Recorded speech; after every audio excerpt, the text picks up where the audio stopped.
How to bury the hatchet to supersize your business. Sharon Horne-Ellstrom here, and our idiom today is bury the hatchet. Now, of course, I don't have a hatchet anymore. I moved out of my house in the country where I actually did have a hatchet in the garage because hatchets come in handy for chopping wood or banging on things when you can't find the hammer. Hatchets are a handy tool. Bury the hatchets and bury the hatchet. This particular idiom comes from the time of American Indians, and at least they think it does, when American Indians would actually, when they settled an argument or ended a war with one of their enemies, they would have a ceremony in which they literally buried the tomahawks and the hatchets and the other weapons as a sign of peace between the parties, that the fighting was over and that there was going to be a time of peace and they were going to get along. Now, of course, if they went back to war or stopped getting along, they would unbury their weapons and go back to battling. But by the 1800s, this idiom came to mean, this expression was popular in at least the United States, and came to mean whenever an argument was settled, to settle an argument, to become friends with a former enemy, things like that. Well, what does this have to do with our businesses? I'm curious, have you ever buried the hatchet and actually become friends with an enemy? I have. I remember in college, there was a girl and I that we had an ongoing battle and competition over grades and things when everybody was pitted against one another to get the best grades and the best positions for different projects and things that we would be assigned to. She and I had this like ongoing battle, and we finally, we kind of didn't like each other at first. And then we ended up being best friends because we buried the hatchet. We realized that together we could take on all the guys and we could actually beat them more often by working together than when we were competing against one another. So that's an example of burying the hatchet. We bury the hatchet when we resolve issues that are a challenge within our organization. Negotiations, to me, are a huge opportunity to bury the hatchet. Negotiations, it used to be believed that, one party would win, another party would lose. And then I learned about win-win solutions and finding solutions where everybody wins. And negotiating got to be a game and got to be really, really fun for me, because there's nothing more rewarding than walking away from a negotiation, a contract negotiation or a work negotiation or whatever, when both sides feel like they've won. And guess what? Both sides can win.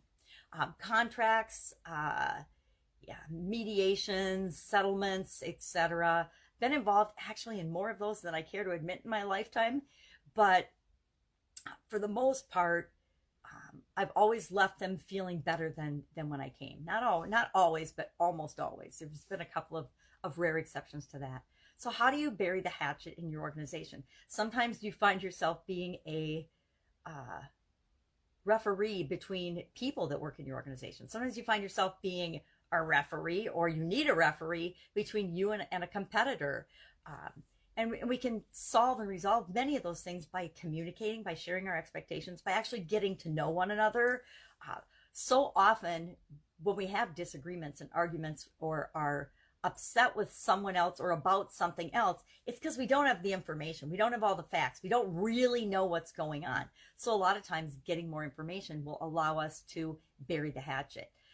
One of the coolest, smartest, strategic things you can do in business is to actually bury the hatchet and team up with people that would traditionally be considered your competitors, both in and outside of your industry. If you team up and form partnerships with people that are your competitors, you can create win-win situations for both you and your competitors and better serve the customers that you both are wanting to serve anyway. So instead of competing against each other and fighting over market share, you can join forces in creative ways and serve more clients better than you could.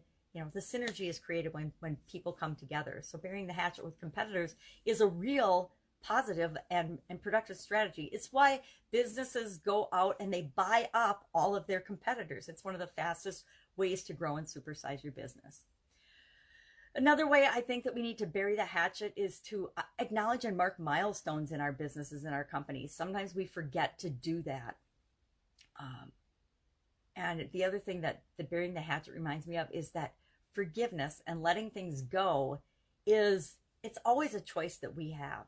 And the truth is, the person that forgives always wins.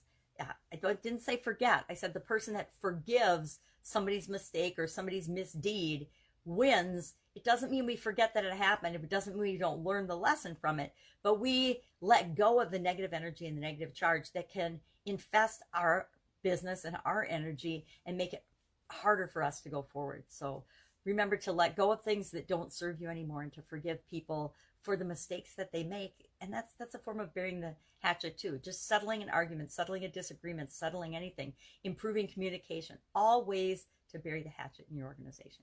Love to know your experience with burying the hatchet. Have you ever said, hey, let's bury the hatchet?